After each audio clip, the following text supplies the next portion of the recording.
Hello everyone.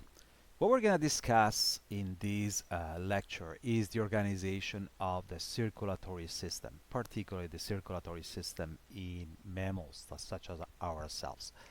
So what we're talking about is that system that covers these basic functions. It's very well known obviously for bringing the nutrients and removing waste and also bringing gases around, but it's also a great media also to deliver signaling molecules such as hormones like the one we talked about when we were talking about the endocrine system, and also to for cells, part of the immune system, to move around and ultimately control invasions by foreign organisms. So these are the topics that we'll talk about in this lecture. First, we'll talk about the evolution. The circulatory system has not always been present. It still is not present in all animals. We'll see how it has evolved from not being there to a double circulatory system such as the one we have now. Then we'll talk about the components, focusing particularly on the human circulatory system. So we talk about the blood, the heart, and the blood vessels. And then we'll talk about the regulation of the cardiac output. How is the contraction ultimately of the heart regulated based on the need for increasing or decreasing blood pressure and increasing oxygen delivery to the peripheral tissues. And then finally, we'll talk about this complementary system, which is the lymphatic system that works together with the circulatory system to recoup more of the fluids that are left behind by the circulatory system, but also to provide an additional media to filter the interstitial fluid for the presence of foreign organisms so that the immune system can act on them. So let's start talking about the evolution of the animal circulatory system. As I said before, the circulatory system has not always been present. There are still some animals that do not have it. And then progressively it started appearing. And first it appeared as a imperfect, if you want, sort of circulatory system, which is what an open circulatory system is. We'll see. It's just a system that delivers the blood up to a certain point to a cavity and then releases it there. It's not always, the blood is not always kept within the vessels. It's actually delivered in an opening and then it's collected again and back to the hearts again. Then from an open circulatory system, evolution has brought first a closed circulatory system like the one you see in most fishes, system that has only one component, so only a continuous series of vessels there, and then has evolved to from a single to a double closed circulatory system such as the one we have, for example, where you have a circulatory system dedicated to the oxygenation of the blood and one dedicated to bring the oxygenated blood to the whole body. So how do organisms live without a circulatory system? So we have several organisms. You can see them here. They are all invertebrates, such as these sponges here, these cnidarians here, flatworms or annelids like these nematodes here, that do not have a circulatory system. So these organisms still they need to exchange nutrients, remove waste, bring gases to all the tissues there. How do they do that? Well, they do that through their surfaces. And they do that by either moving around and therefore always finding areas where there is oxygen or where they can release the carbon dioxide and nutrients as well. Obviously, they can take them in. Or they can do that by moving actually the fluids outside of their bodies. And then ultimately, their oxygen and carbon dioxide are exchanged through their surfaces. Imagine your skin. Obviously, this greatly limits the growth of these organisms, or the, if you want, the thickness of these organisms, because as if you recall, diffusion can only go up to a certain point, right? And it will cease as soon as the concentration on both sides is the same. And so by being limited to how far they can go, the gases like oxygen and carbon dioxide, ultimately they limit the growth of the whole organism there. Then some animals certain point and they start developing a circulatory system. This is found in also in some invertebrates or higher animals, but also in some invertebrates there. And this circulatory system has gone first from an open circulatory system to then a closed one. Now, a few words here just to distinguish a few things. Now, all circulatory systems you see later on consist of different components. They all have some sort of fluid which is responsible for delivering the gases, the nutrients, and so on. Now, this fluid can be different depending on the organism we talk about. In insect, we're referring to as hemolymph. The hemolymph is different from the blood, such as the one we have in our body, for the fact that it does not contain red blood cells. Okay, and also the concentration of amino acid makes a difference in between hemolymph and blood. Together with that, any circulatory system, whether it's open or closed, single or dual, will have a heart. It requires a pump in order to move material on. And then the blood will be also delivered to the peripheral tissue using some sort of pipes, which are ultimately the tubular vessels, which are found again in all circulatory systems. If you think any circulatory system works a little bit like this sort of hydroponic system here, where you would have a reservoir here of fluid, which is pumped through some vessels to the plants, right, thanks to the help of a pump right here. And then is released. This will look more like an open circulatory system. It's released where the plants are, so the plants can now take the nutrients in, and then is brought back by other vessels, could be a pipe here, back in this case to this reservoir, which would be again corresponding to what an open system would have, and then pump back in there. So you would have a liquid, a pump, and some tubular vessels present there, exactly like you would find in any circulatory system. Now, the first type of circulatory system that was developed in most invertebrates is an open circulatory system, such the one that you have, for example, in this cricket right here, which is a good representative of the invertebrates we're talking about right now. So what does it consist of? It consists of a heart. Then it consists, this heart has the function excuse me, to pump the blood in a single direction inside some vessels here, which then, typical of an open circulatory system though, will not keep the blood within the vessel, but it would release it into a opening, into a cavity. That's exactly what's happening here in this cricket. You have, in this case, multiple hearts necessary to keep the pressure of the blood here. Is brought through this vessel into this opening here, referred to as the hemocoel. And now the organs of these crickets, or these invertebrates, or any invertebrates that would have this open circulatory system, will be actually bathed directly into the hemolymph that is pumped through this circulatory system. And so by being bathing inside this hemolymph, they will be taking the nutrients, releasing the waste in there, getting the gases in and out, and so on. And then the hemolymph is picked up by a second set here of vessels, which will correspond to this one in this schematic, that then they pick it up and they bring it back to the heart. They bring the hemolymph back there with all the waste, carbon dioxide, to the heart, and go back here. The system will keep going, flowing this way.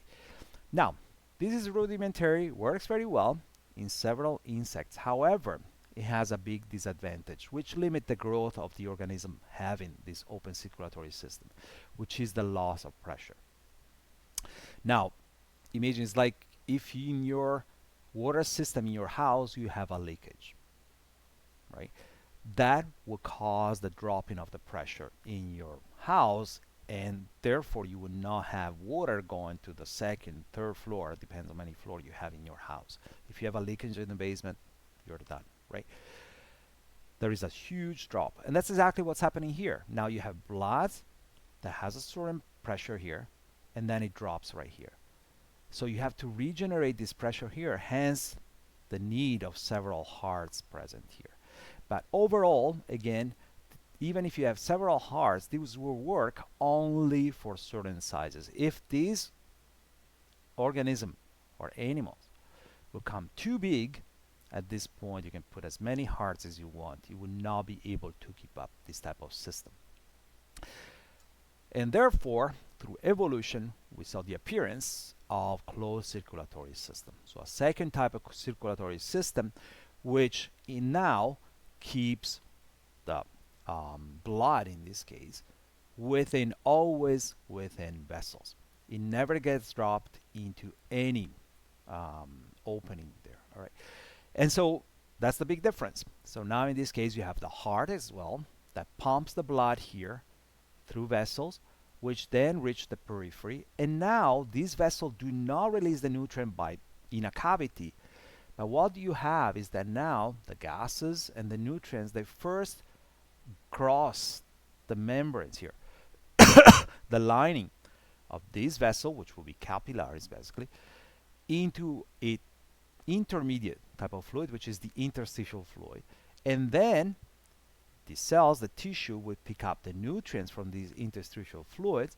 The same thing on the other way around. So they will release the waste into the interstitial fluids, and then this waste, carbon dioxide, all the waste of metabolism, would go back into the circulatory system by crossing the membrane or the barrier here of the capillaries to go back into the blood here. So in this case, there is no release of blood, but release only of the nutrients and the gases into the interstitial fluid first, and then reaching the peripheral tissues. Now, the closed circulatory system has evolved as well, going first from a simple single circulatory system like the one we find in most fishes, to a more complex dual circulatory system where you have now one system that brings all the nutrients and remove the waste, gases, and so on to the peripheral tissues, and another system that is in charge of oxygenating the blood.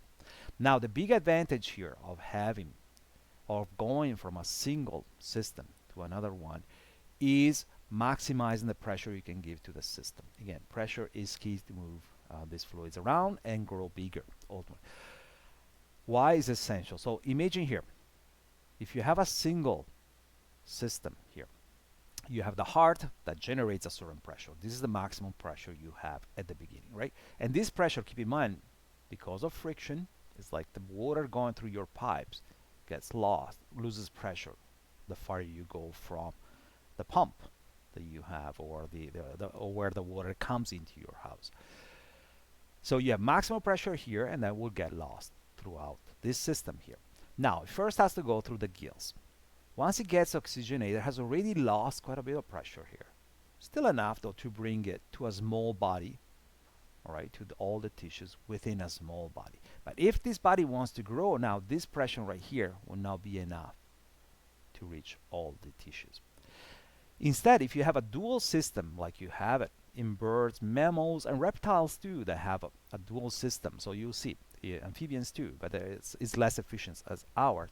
If you have a fully separated dual system as we have, now you have a certain pressure that it's originated for the deoxygenated blood to go to your lungs, then from your lungs go back to the heart.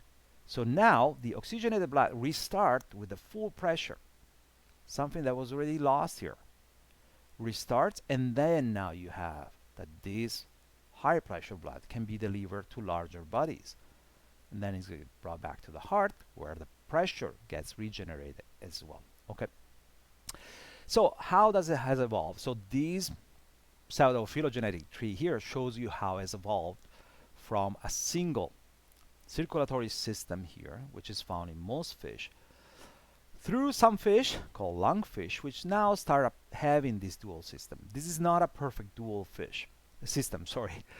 As you can see here, so this will be the heart. It's pumping the deoxygenated blood first to the gills, right? And then from the gills, this gets separated. So somehow works as a single system from the gills going to the periphery as well. But some of it goes back to the lungs. That's the first step of separation. So you get it back there, and then goes back to the heart where it gets pressurized and put through a second system here to the rest of the body.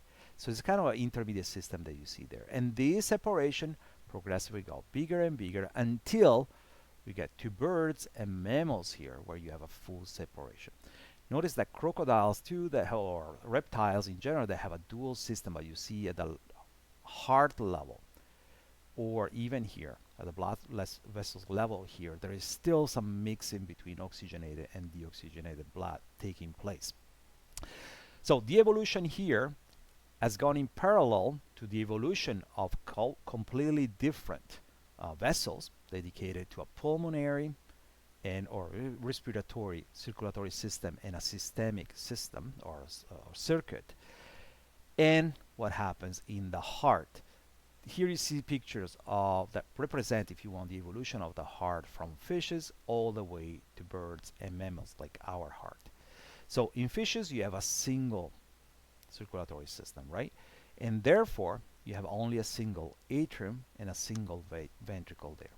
The atrium will be getting the blood, the deoxygenated blood from the body, gets pressurized between the atrium and the ventricle, that gets pumped back into the systemic system. Here going first to the gills, then to the rest of the body, then coming back right here. And then this system has been progressively separated into two systems, which corresponds to the right and the left side of our heart. In our case, it's fully separated, this part. You can see how in amphibians, which are more closely related to fish than ourselves, that's the first step, if you want, after fish in terms of evolution, what you start having there now, the atrium starts splitting into two. You start having a left atrium and a right atrium. Left atrium that is dedicated to move the oxygenated blood coming back from the from the lungs, and the right atrium, which instead is dedicated to getting the blood back, the deoxygenated blood. However, you have a single ventricle there. So the oxygenated and the deoxygenated blood, they still get mixed together here. It's not a very efficient system. This separation in the ventricle start taking place in reptiles. You start having now a left ventricle here and a right ventricle as well appearing. Now, however, the separation here, notice, is not between the right and the left side, is not definite yet. There is a septum that start being formed here, but there is still intermixing between deoxygenated and oxygenated blood that you would have from the left side. This separation caused by the septum, the ventricular septum here, is now fully achieved in birds and mammals. And so at this point you start having a fully separated right system here consisting of the right atrium and right ventricle. We'll talk about that in more details when we talk about the human heart. So you have a completely separate right side of the heart which deals with the deoxygenated blood. So it takes the blood from the systemic circuit and pumps it into the pulmonary system. And the left side here, completely separated again, that deals with the oxygenated blood coming back from the lungs and pumps it back to the systemic system. By doing that, now you don't have intermixing. You have an incredible, excellent system that can handle these two separate systems at the best possible way without mixing the oxygenated and deoxygenated blood. So now let's look at the component of the circulatory system focusing on our home system, which will represent the one of basically all mammals, if you will. So there are three components that you see in there. There is the blood, there is the heart, and the blood vessels. Let's start with the blood. Now, the blood contains two separate components. In reality, there are more and more components, but you can group them into two parts. You have a liquid part, which is referred to as the plasma, and then a cell component, which consists of different cell types we'll talk about. In general, roughly 55 to 60% correspond to plasma in your blood, and about 45 to 40% will correspond to the cells, made by red blood cells, white blood cells, and so we'll talk about it in a second. Now, let's look at this component. So, when we look at the plasma consists of a liquid component, basically water, which contains several ions, dissolved gases, and several nutrients such as glucose, lipids, amino acids, and so on, and hormones that are circulating or signaling molecules circulating in there. Together with this liquid component, you have several proteins present in there. These proteins can be grouped into three different parts. You have albumins. This is how it will look if you take the proteins from one of your blood sample and you separate them in a gel. You see that you could actually separate albumins from globulins, and together with that you have also a third component which you don't see in this picture, which is fibrinogen. What is their function? Well, albumins are the most abundant ones, okay, and they have a big function in terms of keeping osmosis and the pH of the blood, but also helping with the transport of hydrophobic molecules such as, for example, steroids.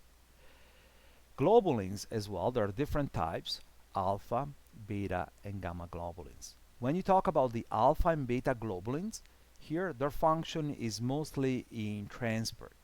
Okay, transportation again of hydrophobic molecules such as testosterone, estrogen. They cannot dissolve in an aqueous environment, right? They need to be combined with some hydrophobic molecule or something that can recreate inside a hydrophobic environment and on the outside a hydrophilic environment. And so that's what alpha and beta globulins do. They provide this hydrophobic environment on the inside for hydrophobic molecules to be moving freely through the blood.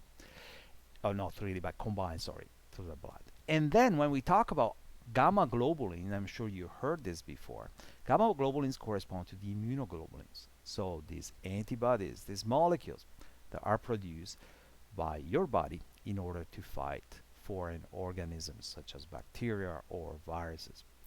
The third type of protein you will find in the blood is fibrinogen, which is responsible for the clotting, which is necessary in case there is one of these leakage. Remember, any leakage of a closed circulatory system will cause a big drop of blood pressure plus potential infection and so on. And so you have a system within your blood that, together with certain type of cells called the platelets, would help with the formation of blood clotting. Together with the plasma component, you have the blood cells present there. All of the cells that are present in your blood are produced by a single stem cell type, which is present in your bone marrow. I don't know if you remember, we mentioned this when we were talking about bones. Within the bone marrow, you have these hematopoietic stem cells that gives origin to all blood cell types. What are these blood cell types? You can find three different types. You have erythrocytes, red blood cells. These are the cells that have the function, specific, basically unique function of moving gases through the blood. And they do that by containing tons of hemoglobin. Hemoglobin can bind both to oxygen and carbon dioxide. So it's involved in the delivery of oxygen to the peripheral tissues and removal of carbon dioxide from the periphery, bringing it to the lungs. Now, in order to maximize the amount of gases that can exchange, they have to maximize the cells, the amount of hemoglobin that can hold. And for this reason, they are enucleated. As soon as they are formed by the hematopoietic stem cells, now they lose their nucleus and they can survive, stay alive for about 4 months in humans after being enucleated. But by losing the nucleus, they achieve this maximum, if you want, surface compared to the volume that they have and this typical donut shape that they present. Second type of cells found within the blood cells are the leukocyte or white blood cells. Now these are a group of several different types of cells, neutrophils, macrophages, and so on. We'll talk about them when we talk about the immune system particularly. In fact, their function is particularly in helping defending, if you want, the body against foreign invaders, so pathogens, viruses, bacteria. That's their main function that you have in there. Then together with that, you have a third type of cells, which are platelets. In reality, platelets are not really cells. They are produced right away, okay, within the bone marrow as just cell fragments. There are cells there that do produce these cell fragments corresponding to the platelets. And their function is, as fibrinogen, we mentioned before, is to trigger the clotting of the blood when there is some damage. How is blood clotting happening in normal circumstances? There are some pathological circumstances where it's triggered not through this mechanism, but in normal circumstances, it's triggered by blood vessel damage, which would expose the collagen, which is underneath the wall of blood vessels. When you have this collagen that is exposed, now you have that the platelets are attracted by the collagen. So these cells here, or cell fragments, I should say, they are nucleated as well, they will be attracted there. When they're attracted there, they will start releasing a platelet attracting molecule there, which then would be basically producing also enzymes that will convert the fibrinogen, which is already present in the blood there, but is not causing coagulation as is, gets converted into fibrin first, which then start polymerizing here together with the platelet. So it's the combination of fibrin and platelets at the location of the blood vessel damage there, which originally had exposed the collagen, which will cause the formation ultimately of the blood clotting, which correspond to this combination of proteins, fibrin, and platelets present in there. By doing that, basically you will close this opening right there. So that's the component of the blood, plasma and the blood cells. Now let's focus on the pump, the heart. So, and when we talk about the heart, we'll talk about the anatomy. How is the blood flow achieved through the heart? And ultimately, how is the contraction achieved through the action potential moving through the heart? Okay. So, some anatomy there. Again, I will be referring exclusively to the human heart, but it's very similar to the one of many other mammals you can find out there. So, first of all, what is the function of the heart? Is to pump blood into the two separate systems. Again, we have a dual circulatory system consisting of a systemic system, is the one that moves the blood from the so delivers the oxygenated blood to all the tissues in the body and collects the deoxygenated blood represented in blue here. Let's go back to the heart, and then this deoxygenated blood is pumped through a secondary system, the pulmonary system, to be brought to the lungs first, get oxygenated, hence red in this diagram, brought back to the heart and pumped back to the systemic system. And how the heart achieves that is through, first of all, having two separate compartments. With the right heart, we'll see later on when we talk about the blood circulation through the heart, with the right heart basically dealing with deoxygenated blood, and the left part of the blood of the heart, dealing with the oxygenated blood here. Now, how it generates the pressure to move the blood through this vasculature here, whether it's pulmonary or systemic, is through what we call cardiac cycles, which is a series of contractions and relaxation. The contraction referred to as systole, the relaxation as diastoles. Takes place in a human heart, for example. Pretty much each cycle takes roughly 1 second there, and this is what keep this pressure within this system going there. Okay, so let's look at the detailed anatomy. When you look at a heart, so this will be a section of your heart, for example, very schematic one here. Well, first of all, you see that your heart is divided first into a right component and a left component, and for each of these components now you will have an atrium and a ventricle. So in total you have two atria in a heart. You have a right atrium and a left atrium, which are fully separated, and then you have two ventricles as well, a right ventricle and a left ventricle. Now the atrium, so the right atrium and the right ventricle, so the atrium and the ventricle on the same side, are connected by a valve. So you have two valves, which in general are referred to as atrioventricular valves or AV valves. The names come from the fact that they connect the atrium to the ventricle, so the atrioventricular valves, which when it comes to the left side here, right side here, is referred to as tricuspid. The reason it's referred to as a tricuspid is because it has these three flappings here. Okay, Whereas the one on the left side connecting the left atrium to the left ventricle is referred to as bicuspid because it consists only of two flappings here, and also known as the mitral valves. There are several genetic diseases that can cause, some genetic diseases that can cause actually malformation in these valves. Now, these valves, they can open along the blood. So this will be a cross section done basically at this level here, looking from this side down. So the atria will be, the ventricle will be on the bottom here. And these allow the flow of blood only in one direction. They open up only if the blood is flowing from the atria to the ventricle, and they close if it's flowing backward. They are key components of the unidirectional movement of blood.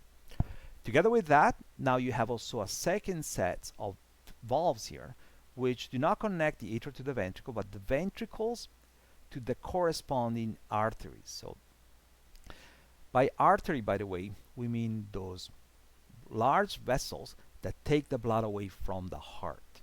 There is a common misconception, common mistake, and maybe in high school you heard that too, referring to as arteries those vessels that deal with oxygenated blood. It's not true. It's not true. Arteries are just those large vessels that take the blood away from the heart. Whether it's oxygenated or not doesn't matter. They take the blood away. And so now they take it from actually the ventricle, the right ventricle or the left ventricle. And in this case, they are also separated from the ventricle by another set of valves referred to as semilunar valves. And now you have one, which is referred to as the aortic valve, is the one that connects the left ventricle to the aorta, which would take the oxygenated blood, we'll talk about in a second, to the rest of the body. And then you have a pulmonary valve here, which instead connects the right ventricle to the pulmonary artery here. So it will be the one right here, taking the blood from the ventricle to the lungs. How does the blood flow through the heart? As I mentioned before, you have now completely separate in mammals and in birds. The pulmonary and systemic system are fully separated also at the heart level. And so you have now a right side of your heart that deals with the deoxygenated blood coming from the systemic circuit and pumping it into the pulmonary system. And the left ventricle that does the opposite.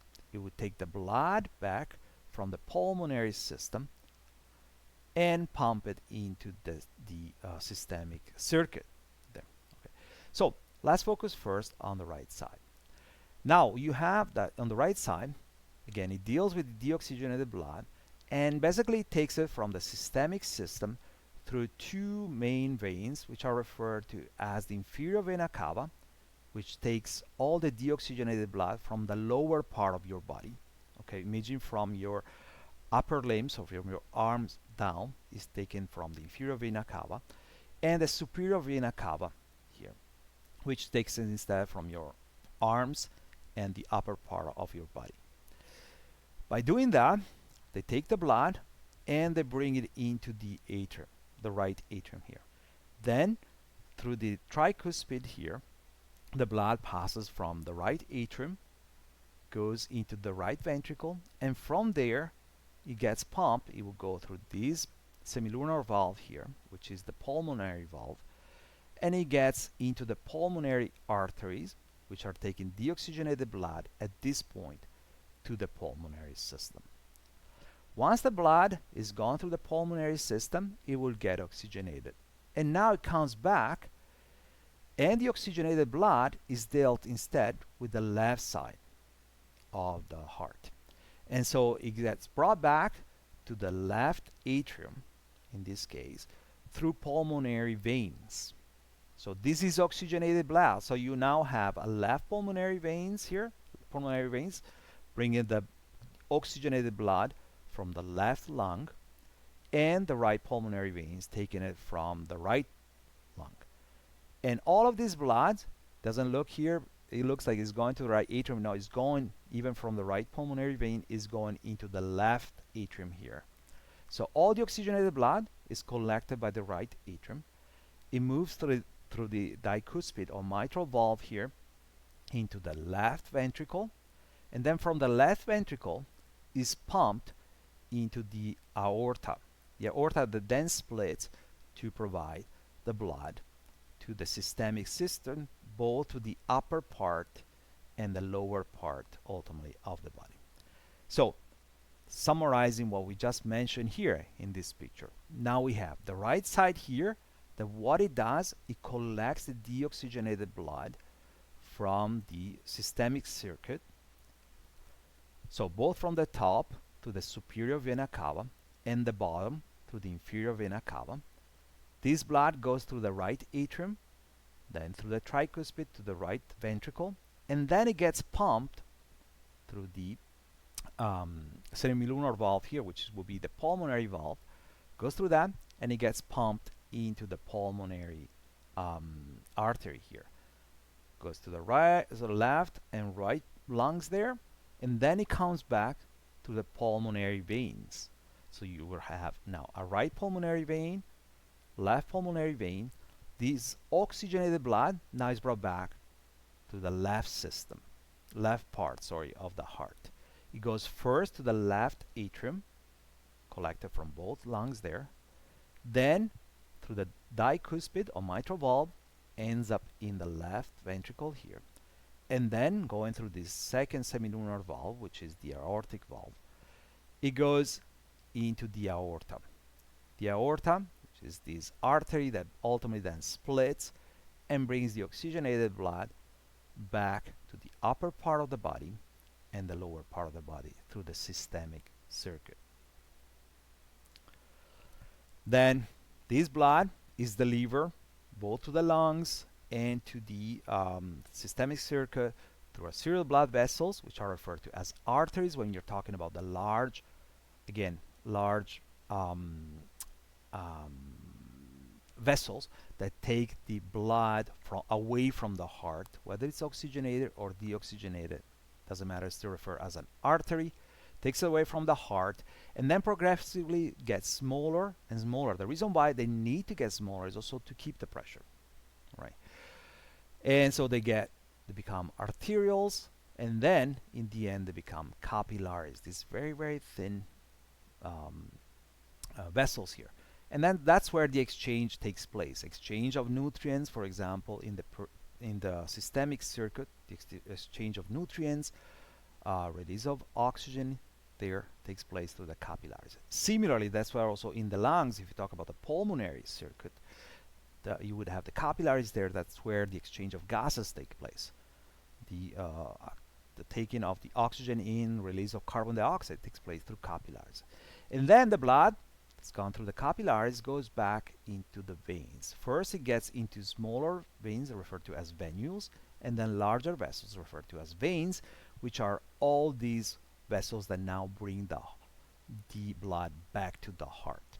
Okay, whether it's the right or left side of the heart, will be always veins. Now, how is this? And I want to stress one thing: this circulation takes place always in one direction, right? Blood has always to go in one direction. It's like the water in your water system.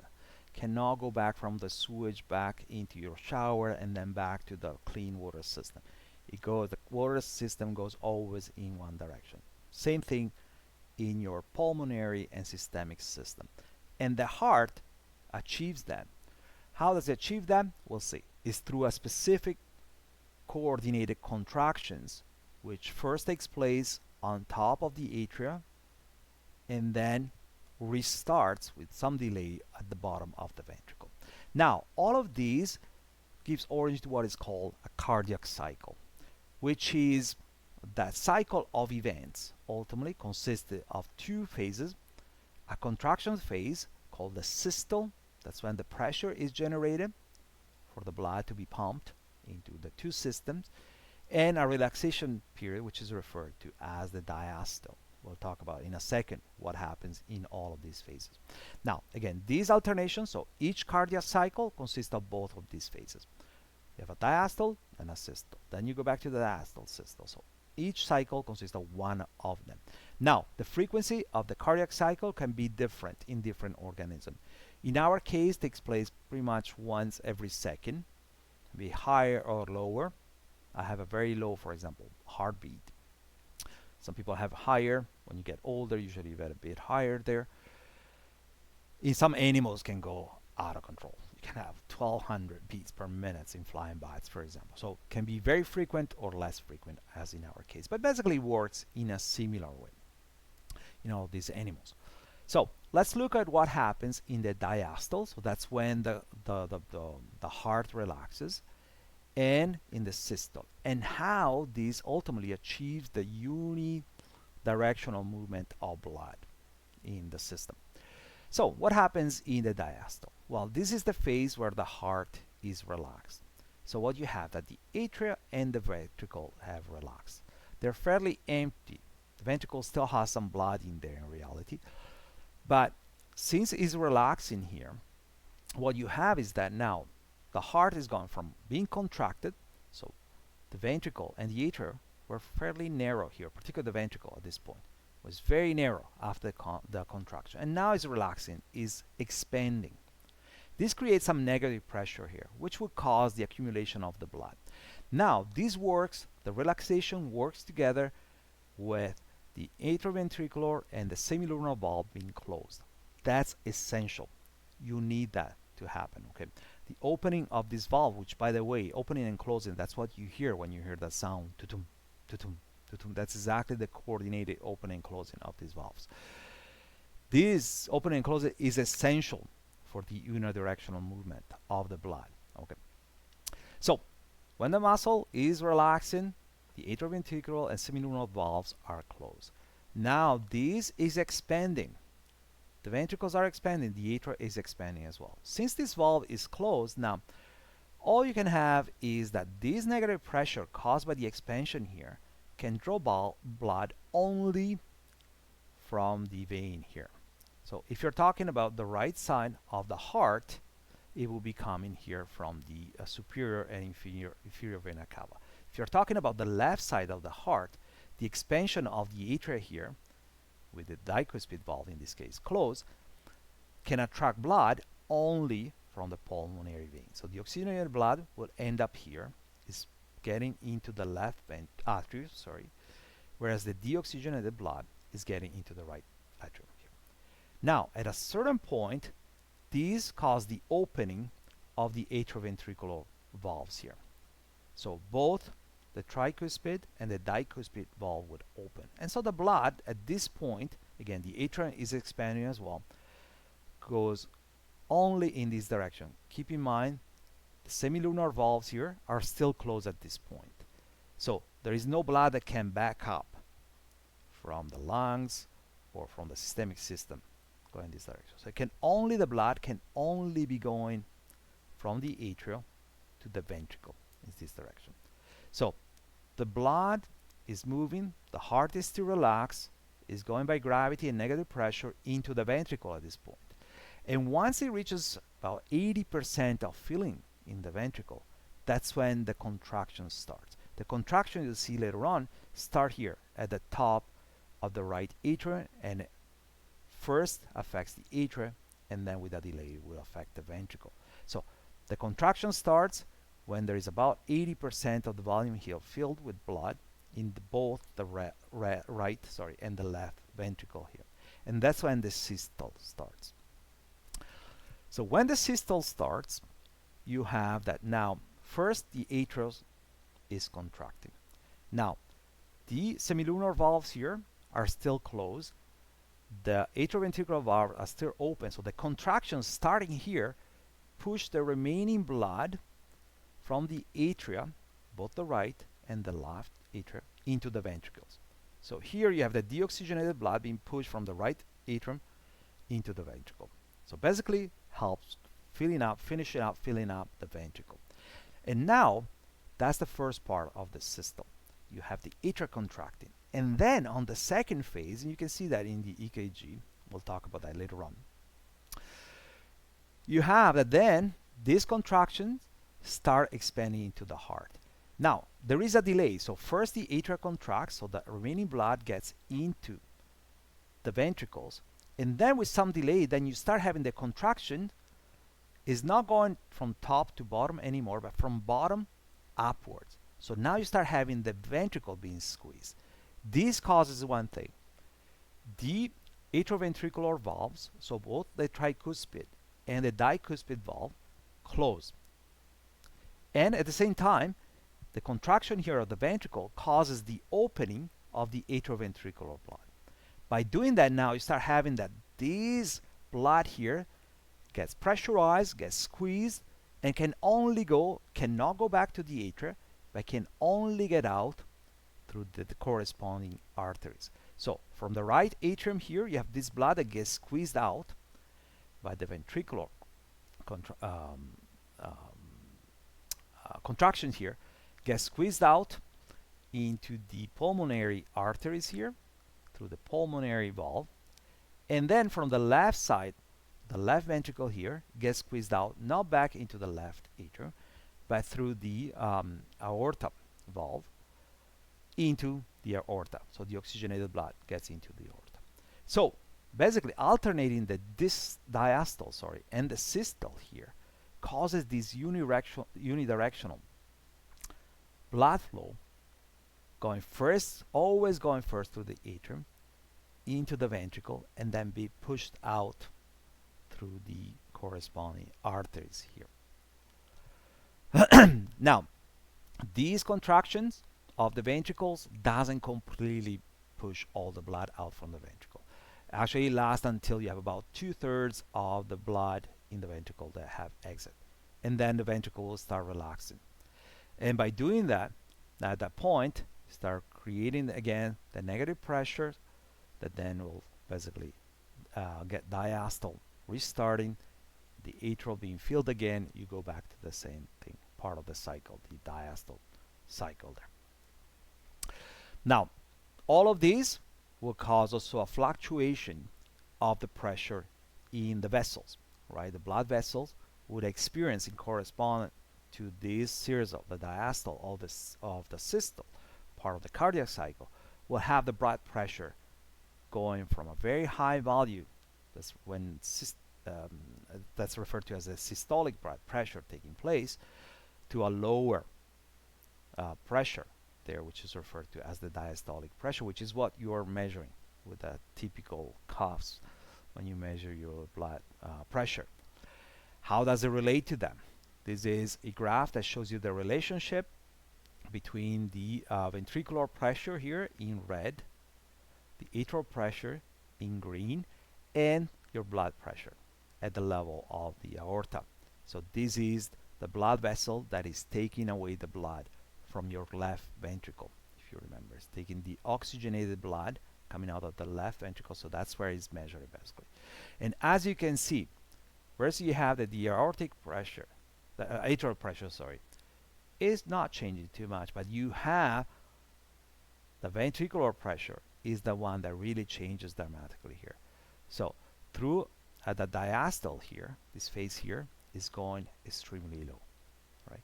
But then when you have the contraction, so you have the systolic phase, the ventricular pressure is going boom, extremely high. In correspondence to that, you have also the aortic pressure is going up, going in values between in the systolic pressure, blood pressure here around 120. That's the ideal you should have, from a lower one, which is around 80 milligrams of mercury. So with this range, but corresponding this increase to the increase ultimately of the ventricular pressure at the same time caused by heart contraction. So we talked about the anatomy of the heart. We talked about the blood flow through the heart and how it changes ultimately, and how it's unidirectional, how it goes through all of these different ventricles and so on, and how it corresponds to the contraction.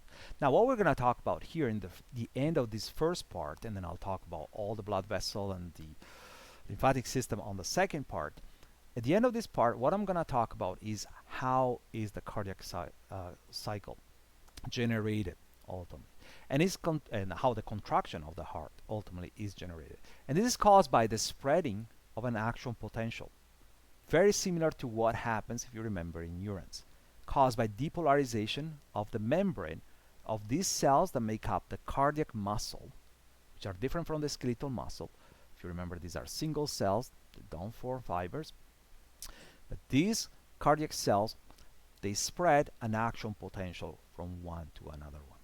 Now, the way this action potential can be generated is different depending on the organism you talk about. So in some organisms, like some crustaceans, is referred to as the neurogenic hearts, and in this case, these signals, this action potential, is generated directly by the nervous system. You have innervation of the heart that triggers it every second, and so on. In other hearts, like our own, instead of being controlled, generated by the nervous system directly, keep in mind the nervous system can still control that, but it doesn't generate it. In some hearts like ours, instead, is generated by a group of cells that forms this node called the sinoatrial node. These are referred to also as the pacemaker cells. These are the cells that on their own, every second in our case, for example, that cause this action potential. They do it on their own, even if you take the heart out, right? That's what you do through a heart transplant. Somebody is dead, and you want to transplant the heart of this person into a person that needs it, for example, with cardiac failure and so on. You take the heart out. So basically, you separate it from the nervous system. Despite that, you have these cells here in this node, these pacemaker cells in the sinoatrial node, that still generates this regular contraction. This type of heart is referred to as a myogenic heart. Okay, it's the cells, so the myogenic cells, or the muscle cells, the cardiomyocyte cells too, within this node that do generate the rhythm.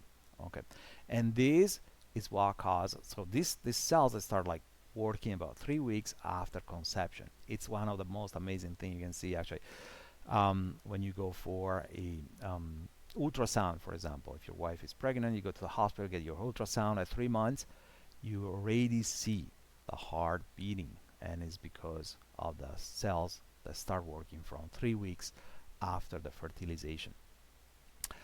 So how is this action potential spreading through the heart, and how does it achieve ultimately the unidirectional movement of blood through the heart? So in order to understand that, you have to understand how it is possible to move the blood only from the atria to the ventricles and only from the ventricles to the arteries and not backward. How can you do that? So imagine this, again, this is your heart, right? So what you want is to achieve the movement of blood from the atria, whether it's the right or the left atrium, down into the ventricles, and then from the ventricles again to the arteries here, aorta or pulmonary arteries.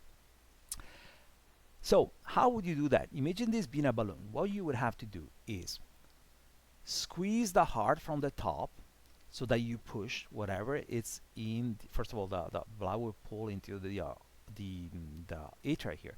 If you squeeze it then from the top, then you will be pushing towards the bottom where the ventricles are, right? And obviously this has to work in coordination with the opening and closing of the atrioventricular valves here. So if you squeeze it from here, then you would achieve that.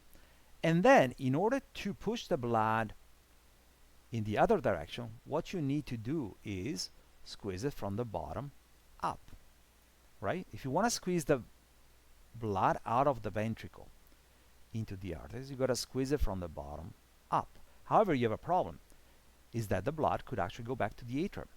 But this is prevented by the closure of the atrioventricular valves in between the right atrium and the right ventricle, so the tricuspid, or the left atrium and the left ventricle, which is the dicuspid or mitral valve.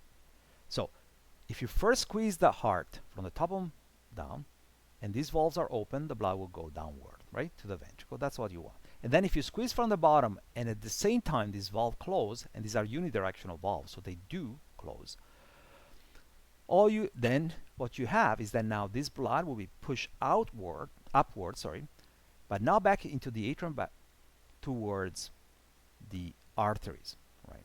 And that's exactly what the contraction, the spreading of the contraction does.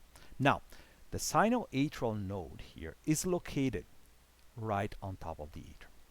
And what it does, every second or so in your body, it causes this action potential. This action potential then can spread through the atrium, right? And by spreading, it causes the myocardium here, so the muscle here, to contract. And that's exactly what you want. You're squeezing this balloon, pushing the blood downward through the valves here, which are open, right? Now, if this keeps going though, you would have a problem. If this keeps spreading downward all the time, so start here and then keeps going, now you start pushing the blood towards this wall here, which has no opening. All you would achieve is the increase in pressure in the ventricle to a point where you would damage the heart. And so what happens there is that now you have this contraction that is generated by the SA node, which causes this polarization that through the gap junctions spread through the myocardium here. And then at a certain point we reach a second node, which is called the atrioventricular node, or AV node, which is right before here, the separation between the atrium, the right atrium and the right ventricle. And what this does, it causes a delay. So basically you have this first contraction happening here, and then it pauses for a fraction of a second. It pauses. Why does it pause? It pauses because now this atrioventricular node, they would generate the spreading of the action potential now not through the muscle anymore, but through these fibers here, which are called the Purkinje fibers, which are going through connective tissue.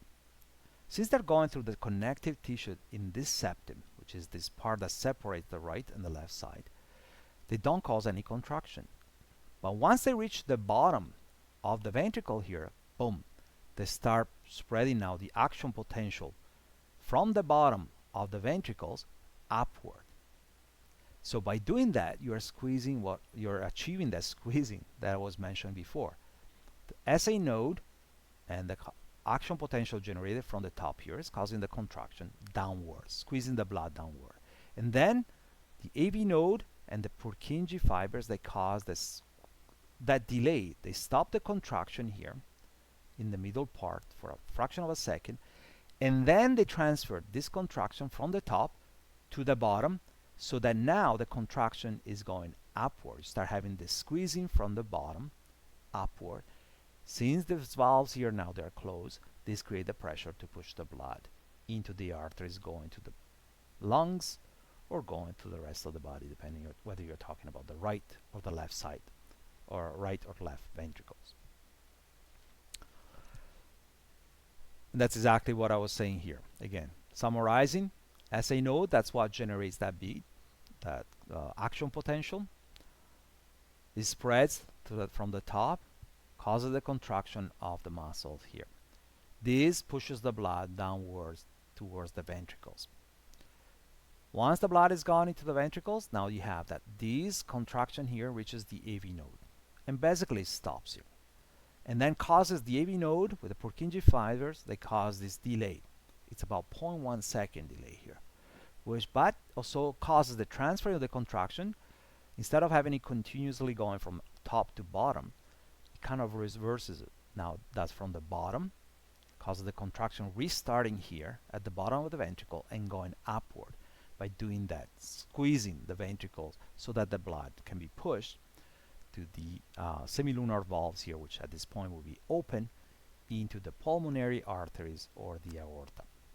By doing that, again, this coordinated contraction will cause the movement, the unidirectional movement of the blood. And all of these signal going from the S node to the AV node, the Purkinje fiber and so on, that's exactly what you can see when you look at an electrocardiogram, which is nothing else than the measurement of the electrical signal passing through the heart. Okay, that's exactly what you see here. So when you look, it can be broken down into a P wave, Q wave, RS, and so on. But just blindly put down there is when you look at this quick depolarization here, that's exactly when the SA node is triggering the contraction right here. Then you have a bit of a delay, and then boom, you can see the delay right here, and then you have the depolarization taking place in the ventricles here, which will be squeezing the blood, and then you have a little refractory period here, and then the repolarization of the ventricle here. But that's exactly what we're talking about here, particularly when it comes to the P wave and the R wave here. This will be the atrium, and this will be the ventricle depolarization taking place. And this is also what fails at times. In some individual, particularly when you get old, you might have having some problems with your atrial SA node, sorry, here, which start not working well anymore. It must be slowing down, and if it starts slowing down, obviously your heart is not contracting as much as it was before. And by doing that, now you have less blood being pumped. Obviously, this will cause fatigue, and to a point that your heart is basically failing, you could cause death. And this can be prevented by basically inserting or adding to the individual what is called a pacemaker. It's a little machine that basically what it does replaces the activity of the SA node in some way, or enhances the activity of the SA node. If it's still active, it can work in coordination. It actually senses the activity of the SA node and compensate for that. And it does that by having one or two leads. It depends. There are different types there. I'm just showing one of them. So basically, these would have a machine that senses the activity of the node, and then it adapts basically a signal through two leads in this case. One lead that would end up on the top of your heart on the right atrium, and so when it gets triggered here, the signal, this will cause the contraction of the atrium. And then the second lead instead that ends up on the bottom, so of the right side, so on the left, sorry, right ventricle here, and would cause the second contraction. So you can see how these two leads would have some sort of delay mimicking the one that you have in your normal heart depolarization. And these leads, by the way, so usually go through the arterial pulmonary artery. So it's actually inserted through that, and they go through the artery there back into the atrium there. All right, so I'm gonna stop here. On the second part, we'll talk about the vasculature, so the blood vessels, how to deliver now these blood that's being pressurized by the heart to the systemic circuit and the pulmonary circuit, and how the heart pumping, ultimately the cardiac cycle, is regulated based on pressure needs and oxygen need from the rest of the body. And then we'll talk also about the lymphatic tissue, or lymphatic system, sorry.